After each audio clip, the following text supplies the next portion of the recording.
The government controls your identity. They control your money. They control your property. They control your life.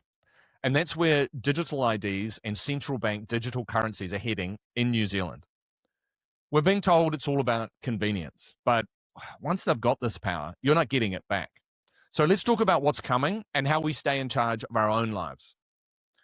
Now, we hear digital ID and think, oh yeah, it'd be faster login to the IRD and, maybe easier passport renewals, sweet as. But digital ID, they'll actually link to everything: your banking, your health records, driver's license, title deeds, benefits, travel, online accounts, your location history, and even what you say online, all attached to one central system that the government controls. If they can turn it on, they can turn it off.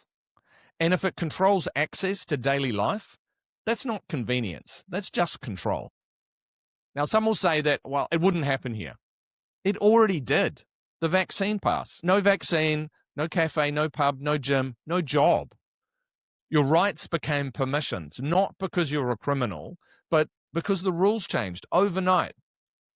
Now, that technology stayed. The Digital Identity Services Trust Framework, okay? It's already law in New Zealand. Operational, updating every 6 months, but optional for now. We set the precedent, they kept the tools, right? So if you look overseas, this is what's happening now. In the UK, you're going to require a digital ID by 2029 to be able to work, okay? No ID, no job. Police are already knocking on doors over there for online posts and arresting people for what they said online. Australia, digital ID law passed and banking's to follow. European Union, digital wallet tied to payments and travel. And in China, of course, you've got the social credit score. They can block your spending in real time. Now, we always say we won't be like them until one day we wake up and we are like them. I mean, New Zealand loves rules, and that's where the danger lies. Now, let's talk about money, the real power. Here's where the digital ID becomes a wealth control system. A central bank digital currency, a CBDC, it's digital dollars issued by the government, okay? It doesn't go near a bank. There's no cash fallback, there's no privacy, no independent banking choices. And because CBDCs are programmable, they can decide what you're allowed to buy, where you're allowed to spend, who you can support, even when your money expires. Imagine that. Reach your carbon limit, no more petrol this week. Post something online that offends someone in power, blocked account. Donate to the wrong political party, maybe your payments declined. I mean, that's not finance, that's control. Now, why should property owners be worried? Well, the title to your house is already digital, okay? It's just a database entry.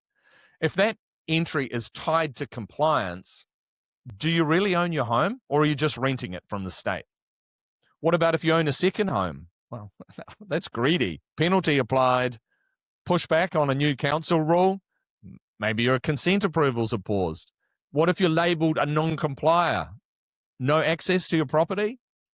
I don't know. But if CBDCs sideline commercial banks, politicians will get a lot of power, including who gets a loan, right? And that's central planning. That's communism with better branding. We know that just doesn't work, okay? And this, I've got nothing to hide thing. Some people say, well, if you're doing nothing wrong, you'll be fine. But who decides what's wrong? I mean, governments change, rules change, values change. You might trust the current government, but what happens when the next one comes in and you don't trust them? One that doesn't have your best interest at heart. They'll inherit the exact same powers, the same databases, the same off switch. One day you're a good citizen, the next you're a risk. Maybe because you own a rental property, or you invested your own money in something they didn't like, or you spoke your mind. I mean, if you have to behave perfectly just to function in society, you're not free. You're compliant. So what do? Well, we don't panic. We don't run away. But we don't stay silent. We push back now while we still can. Maybe use more cash, just to prove that there's a demand for it, so they can't just take it away. Fight mandatory digital ID creep. Protect access to banking, defend property rights, teach your kids to question power, vote for people who actually protect freedom. I think the line in the sand is pretty simple, really. It's we decide how we want to live in New Zealand, not an app, not a database, certainly not a bureaucrat. Kiwis are builders, right? We solve real problems. We look after each other. So let's fix this one before it fixes us. Digital tools are useful. Digital obedience is deadly. If you want to stay free tomorrow, you've got to stay awake today. This is only just getting started, so stick around.